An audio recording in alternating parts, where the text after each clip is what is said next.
नमस्कार प्रिय मित्रों, एमएस ज्योतिष में आपका स्वागत है।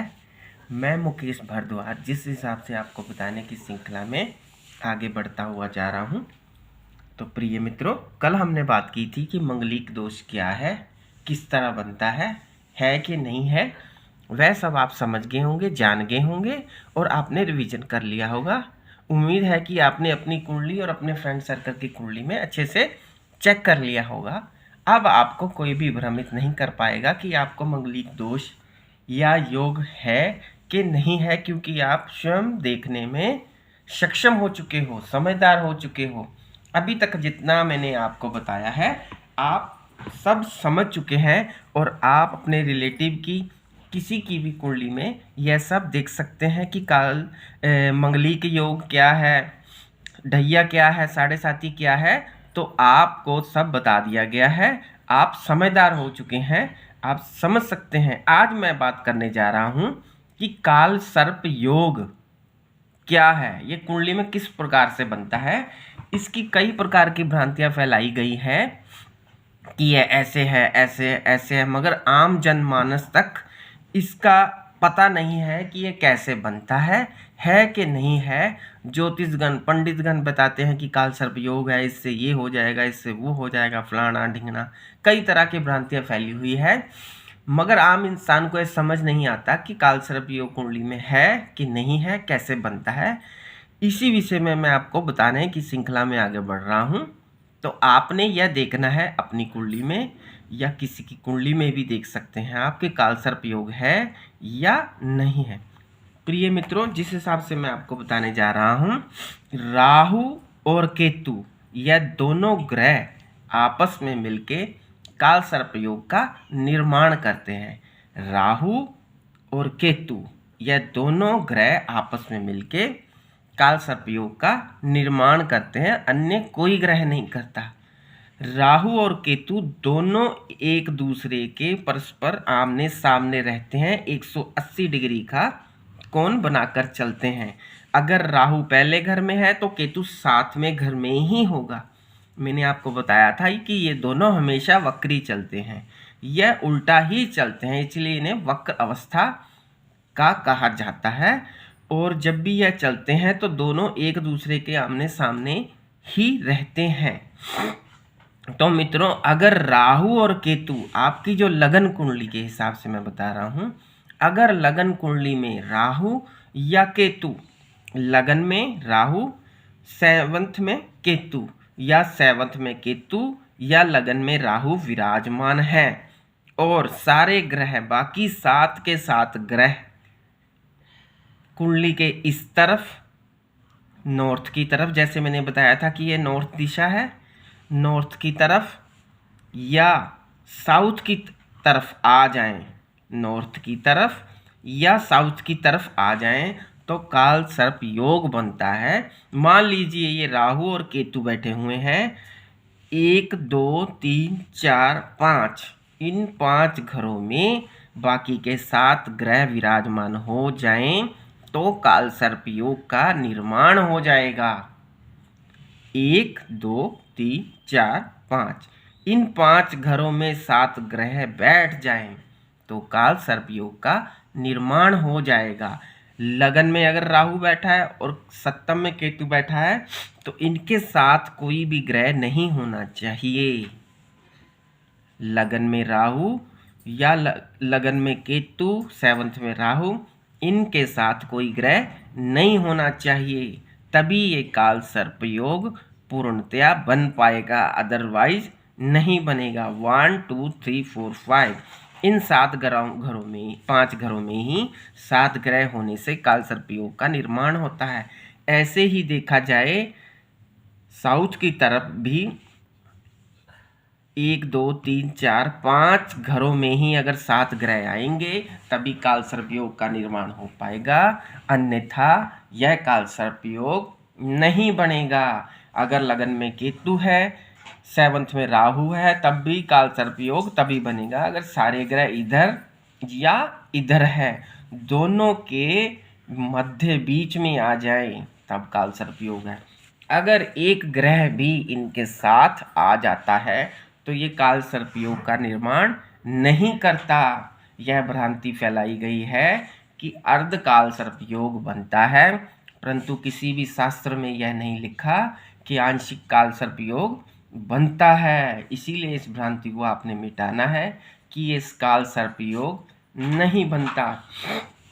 तो आप समझ गए होंगे।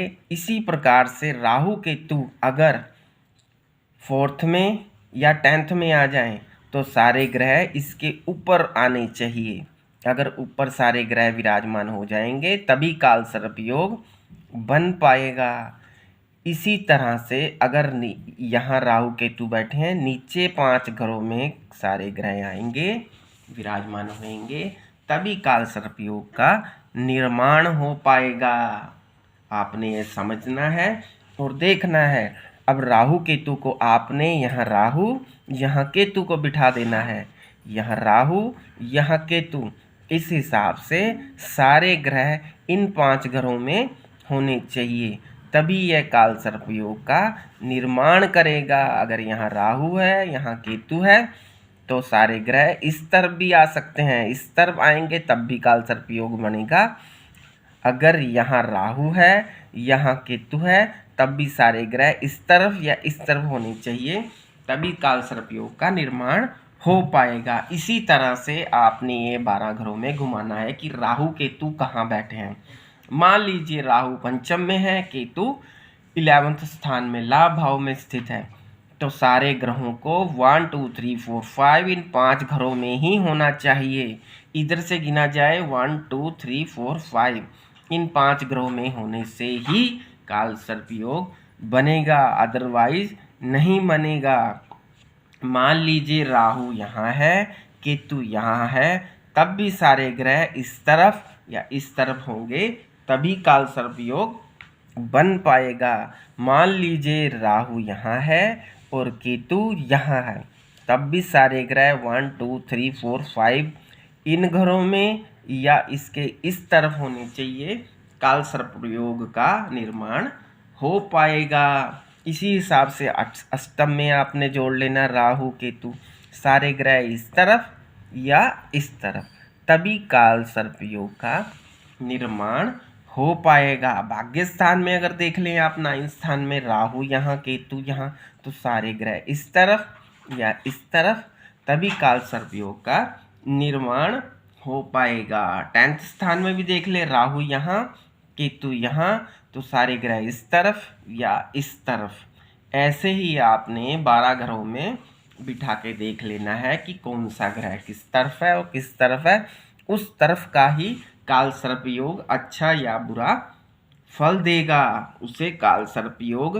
गिना जाता है। कोई भी ग्रह मान लो राहु केतु के साथ या उससे अलग हो जाए, मान लो चंद्रमा अलग हो जाए, शुक्र अलग हो जाए, तो उसे काल सर्प योग की श्रेणी में नहीं लिखा जाता, नहीं बताया जाता, मगर पंडितगण बताते हैं वो काल सर्प योग नहीं माना जाता, वो कैंसिल हो जाता है अपने आप में। तो आपने ये सब समझना है और जानना है कि काल सर्प योग क्या है, ये कैसे होता है। काल सर्प योग अगर कुंडली में नेगेटिव हो तो इंसान को पूरी जिंदगी स्ट्रगल करने पर भी कोई फल नहीं मिल पाता। सचिन तेंदुलकर की कुंडली में भी काल सर्प योग है और वो इतना फेमस क्रिकेटर है। काल सर्प योग से ऐसा भी नहीं है कि ये नेगेटिव है, ये पॉजिटिव भी होता है, इसलिए हमें देखना पड़ता है कि ये नेगेटिव है या पॉजिटिव है, तभी हमें पता चलता है कि ये काल सर्प योग बनता है। काल सर्प योग के पंडित, अगर काल सर्प योग आपकी कुंडली में बनता है तो इसका पूजा पाठ उपाय वगैरह करके भी इसकी शांति की जा सकती है, जिससे कि हमारी ज़िंदगी में तरह तरह की समस्या आने से हमें छुटकारा मिल जाता है और हम आगे बढ़ते हैं, हमारी समस्या का समाधान होता है। आपने अच्छे से समझ लिया होगा, जान लिया होगा कि काल सर्प योग क्या है। काल के घेरे में राहु और केतु के अंडर में सारे ग्रह इस तरफ या इस तरफ आ गए तो काल सर्प योग का निर्माण होता है। यह अच्छा भी गिना जाता है और बुरा भी होता है। इसमें प्लेसमेंट देखी जाती है कि राहु केतु की प्लेसमेंट कैसी है, उस हिसाब से यह अच्छा और बुरा फल देने में सक्षम होता है। राहु अच्छा फल तभी देता है जब इसकी प्लेसमेंट अच्छी होती है, और केतु भी अच्छा फल तभी देता है अगर इसकी प्लेसमेंट अच्छी होती है। और इसमें डिग्री भी चेक करनी पड़ती है कि इसमें पावर अच्छा करने की है कि नहीं है, बुरा करने की पावर है कि नहीं है। जैसे मैंने आपको डिग्रियों के बारे में बताया था कि 0 से 6 अवस्था जो होएगी यह बहुत ही बाल अवस्था रहेगी, जिसमें 25% तक असर रहेगा। आपने यह सब भी अच्छे से चेक कर लेना है प्रिय मित्रों। आपने अच्छे से इसको रिवीजन कर लेना है, अपनी नोटबुक में नोट कर लेना है, समझ लेना है। कोई भी किसी भी प्रकार की समस्या हो तो हमें कमेंट करके पूछना है। और कोई भी समस्या का समाधान करवाना हो, कुंडली एनालाइज करवानी हो, तो हमारे दिए गए नंबरों पर कांटेक्ट कर सकते हैं। तो प्रिय मित्रों, आगे का प्रोग्राम आने तक जय माता दी, नमस्कार, आपका दिन शुभ हो।